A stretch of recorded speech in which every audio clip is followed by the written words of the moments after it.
Wah, kenapa ya? Kok banyak orang yang memanfaatkan privilege-nya sebagai orang dalam? Apakah itu salah? Nah, ketahui jawabannya di video ini sampai selesai.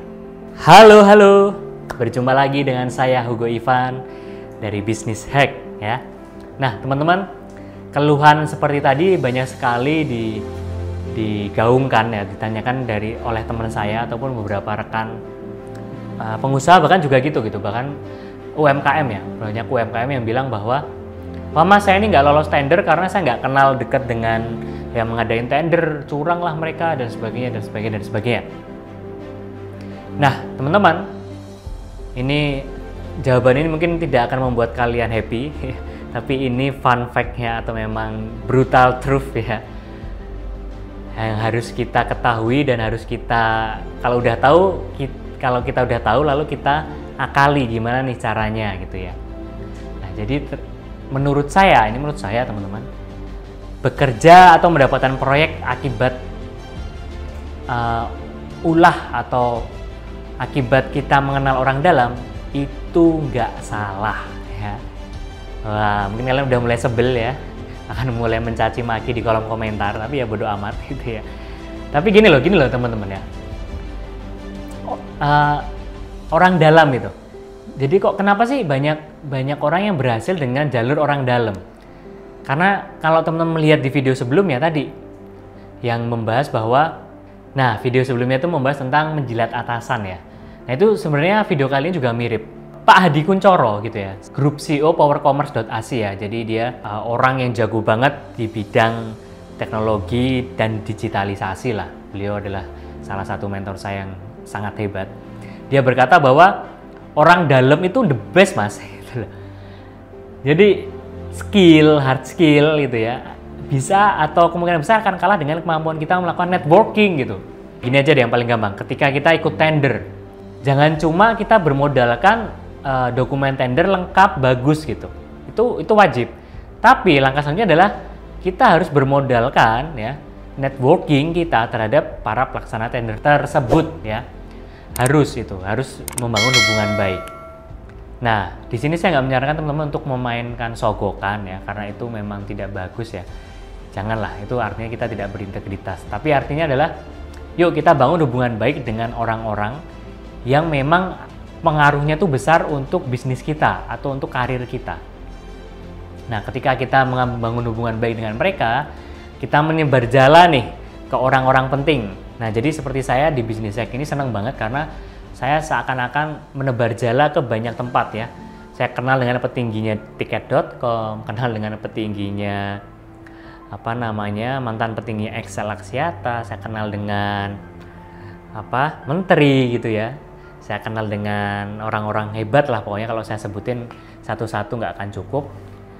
Saya bisa kenal mereka karena Business Hack ini tadi, dan saya menganggap bahwa ketika kenal mereka, hidup tuh jadi lebih mudah gitu. Kita ingin sesuatu hal yang ternyata ada mereka di baliknya, ada orang-orang penting ini tadi, itu jadi lebih gampang. Dan itu nggak curang loh teman, itu tuh seni networking gitu.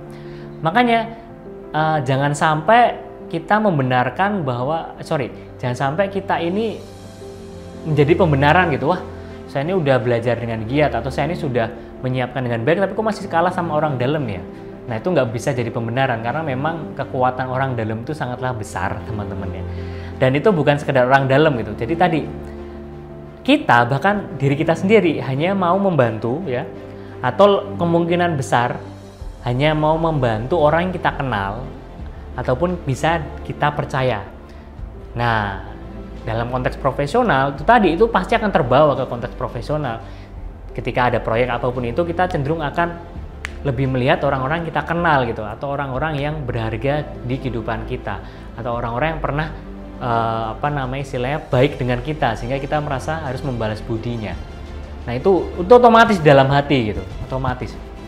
Nah, jadi maksud saya adalah ayo mulai networking gitu loh.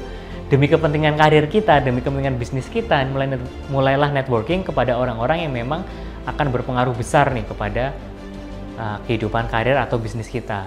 Bahkan nggak harus berpengaruh besar sih, ada pengaruhnya kecil pun nggak masalah gitu. Karena bisa jadi dia punya teman ya, yang pengaruhnya besar gitu. Artinya networkinglah dengan siapapun, terutama yang relate dengan mimpi kita gitu.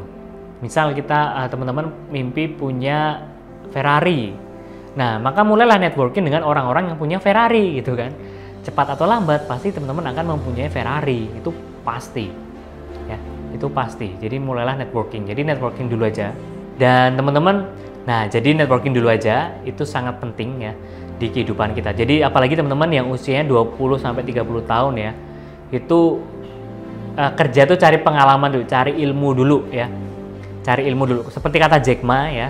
Ketika kita umur 20 sampai 30 itu kita kerja dulu. Kita cari pengalaman, kita ikut orang dan carilah tempat-tempat yang bosnya itu baik ya, leadernya itu baik, bisa memberikan kita ilmu-ilmu dan pelajaran hidup yang banyak, dan kegagalan itu adalah revenue untuk kita, kata Jack Ma. Nah, ketika umur tersebut kita juga memperbanyak networking kita untuk menjadi bekal kita kelak. Jadi teman-teman, perbanyak networking kita, saya yakin itu yang akan menolong kita nantinya ketika kita butuh sesuatu, butuh bantuan. Perbanyak networking dan jangan di rumah aja gitu ya. Ataupun sekarang kita udah dipermudah dengan adanya media sosial. Jadi media sosial itu jangan cuma untuk ngepo-ngepoin artis-artis cantik joget. Jadi mulailah kepo-kepoin orang-orang berpengaruh di Indonesia gitu ya. Di Indonesia dulu deh, nggak usah jauh-jauh ya, yang bisa kita jangkau. Siapa tahu nantinya bisa membantu kita untuk mewujudkan mimpi kita. Dan tentunya kita juga bisa membantu mereka untuk saling bersinergi mewujudkan goal mereka. Jadi itu teman-teman, video kali ini semoga bermanfaat. Sampai jumpa di video selanjutnya. Bye-bye.